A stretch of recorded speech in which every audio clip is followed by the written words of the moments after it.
morning, good afternoon, good evening. Mnangagwa dangles US $2 billion loan facility. This is supposed to be dispersed so that the small-scale holder farmers can buy productivity booster kits. This is irrigation plant. We all know what that means. This is just another looting scheme. Because the whole thing is not going to be transparent. Nobody knows how it is dispersed, where the source of money is coming from, etc., etc., etc. The boys, the hyenas, know what that announcement means. It's just another opportunity for them to loot. The money will be dispersed from whatever source to a bank. The officials who disperse it will take their cut. The bank officials will be responsible for giving the funds, the loans, will be very selective. Not everyone who goes in there and applies for the loan will get it. Only the individuals with the right political connections will get it. And those responsible for dispersing those funds will get their cut. Those who get the loan will be instructed to get the kits from specific suppliers who would have tendered to supply the kits and got the money to buy the kits.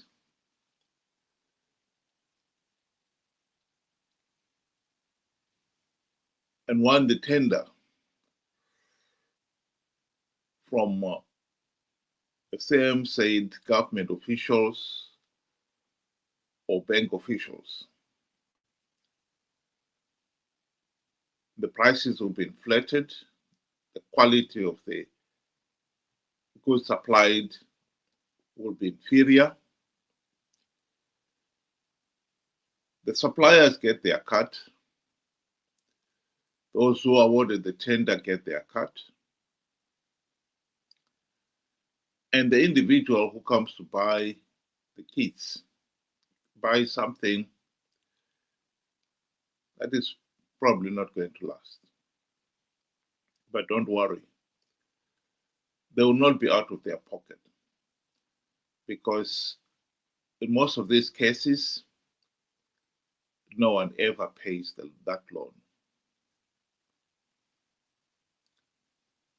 If you want to know the real loser, it is the ordinary people. The people, the ordinary Zimbabweans who directly or indirectly end up funding these corrupt schemes. They are the ones who are the real losers.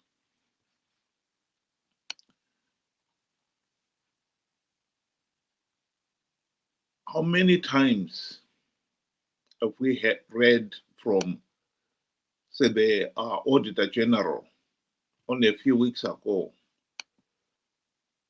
was saying that Zanu PF, the Minister of Agriculture, has failed to explain, to account 800 million US dollars. This has become an annual thing. And it will not be only the Ministry of Agriculture. Other ministries will have millions of dollars which they cannot account for.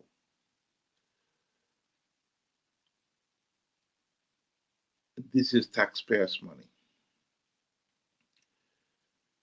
Mnangagwa has got his own sources of money. The Al Jazeera documentary on the gold mafia revealed that 80% of Zimbabwe's $2 billion US dollar gold mining activity per year, 80% of the gold is looted.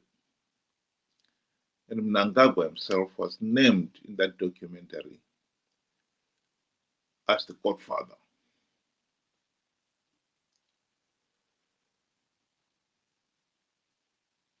He gets his cut,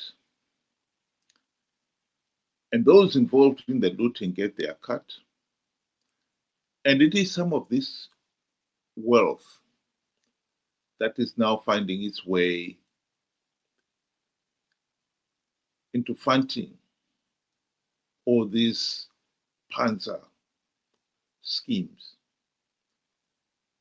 God knows the number of these presidential revolving funds, presidential war veterans funds, productivity booster kit funds. The list is endless. It is really hard to keep track of what is going on here. But the bottom line is, all this money should really be channeled to fund the common good. Everybody knows that Zimbabwe's hospitals, schools, and other basic infrastructure like roads are in a sorry state because of decades of underfunding. And yet the money, which should be used for these purposes,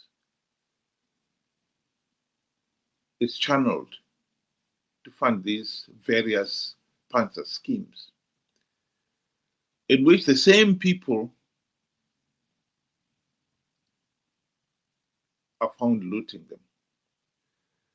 This fund, for instance, is meant for small-scale farmers. But if there was to be a serious audit, it would not be surprising to find people like Mnangagwa himself with large farms would have helped themselves to some of the funding. This is the tragic reality of Zimbabwe. Whether we like to admit it or not, this is what is happening in the country.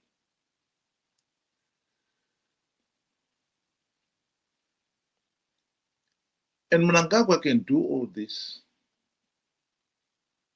with arrogance and indifference,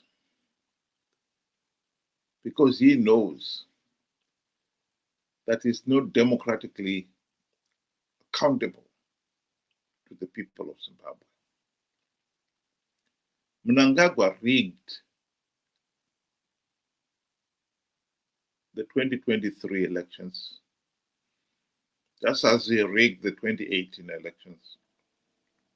Indeed, Zanu PF has never held free, fair, and credible elections in Zimbabwe since the country's independence in 1980.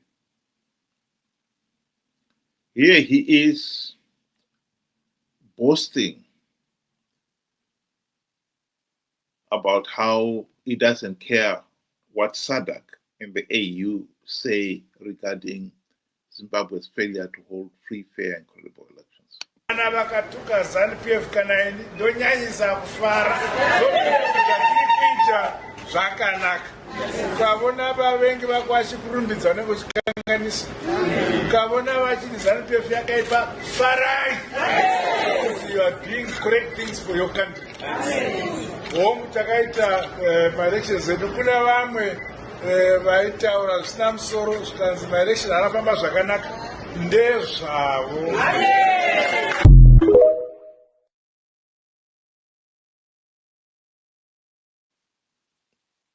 The truth is, the failure to hold free, fair, and credible elections is at the very heart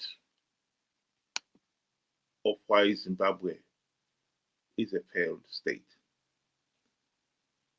and why we as a country must address this problem. We cannot pretend that this is not a problem. It is a problem.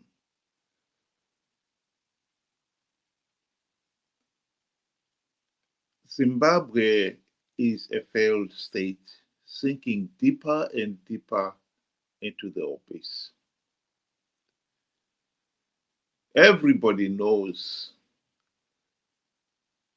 that Mnangagwa is spending billions of dollars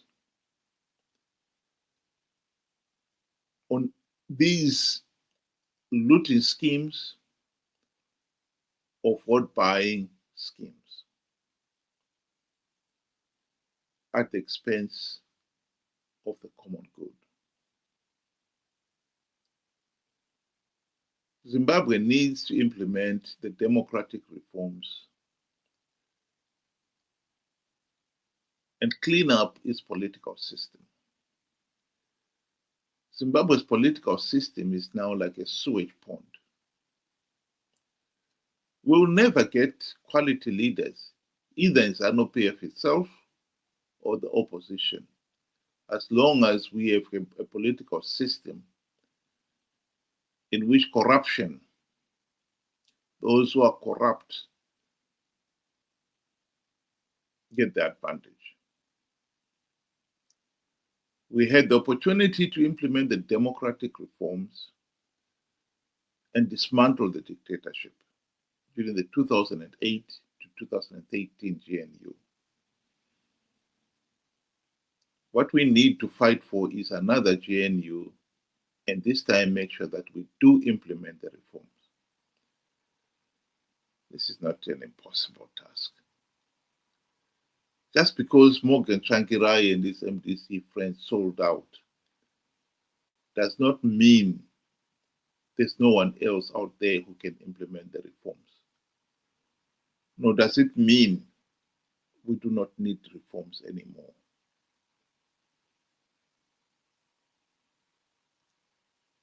Zimbabwe cannot afford these wasteful schemes